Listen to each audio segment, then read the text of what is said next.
আলাস্কায় শেষ হলো মার্কিন প্রেসিডেন্ট ডোনাল্ড ট্রাম্প ও রুশ প্রেসিডেন্ট ভ্লাদিমির পুতিনের মধ্যকার বহুল আলোচিত শীর্ষ বৈঠক। ইউক্রেনের জন্য রাতটি আরও খারাপ হতে পারত। অন্তত তাদের এড়িয়ে দুই শীর্ষ নেতা কোনো চুক্তি পাকাপোক্ত করেননি। তবে এই বৈঠক থেকে পুতিনের প্রাপ্তি বেশি।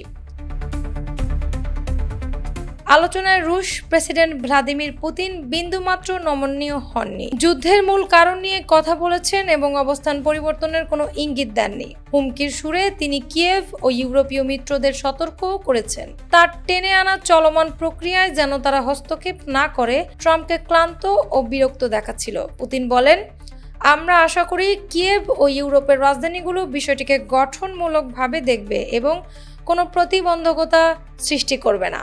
উদীয়মান অগ্রগতিতে প্রচারণা বা গোপন ষড়যন্ত্রের মাধ্যমে নস্যাৎ করার চেষ্টা করবেন না।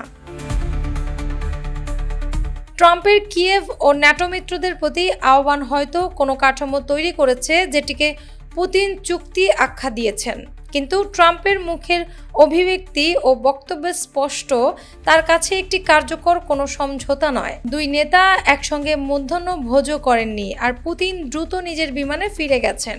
সবচেয়ে কঠিন বিষয়গুলোই থাকে আলোচনার শেষ পর্যায়ে, আর ট্রাম্পের বক্তব্যে যে বড় কিছু অমীমাংসিত রয়ে গেছে তা ইঙ্গিত দিচ্ছে পুতিন কতটুকু ভূমি চাইবেন বা যুদ্ধবিরতির মতো মূল বিষয়ে তেমন অগ্রগতি হয়নি।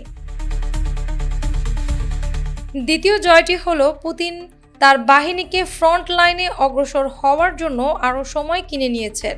ট্রাম্প ক্ষুব্ধ হয়ে আসন্ন দিনে গৌণ নিষেধাজ্ঞা আরোপ করবেন কিনা তা স্পষ্ট নয়। তবে পুতিনকে তাড়াহুড়া করতে দেখা যায়নি, বরং আরও বৈঠক ও কাজ চালিয়ে যাওয়ার ইঙ্গিত দিয়েছেন।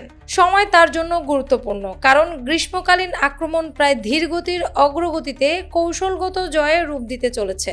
সবশেষে ইউক্রেন ঘুম থেকে জেগে দেখবে তার চারপাশের পৃথিবী অপরিবর্তিত, ভয়াবহ এক পৃথিবী, তবে কখনো হঠাৎ মার্কিন রুশ মৈত্রী বা গিলতে না পারা চুক্তি ছাড়াই। অ্যানি আক্তার, বাংলা বাজার পত্রিকা।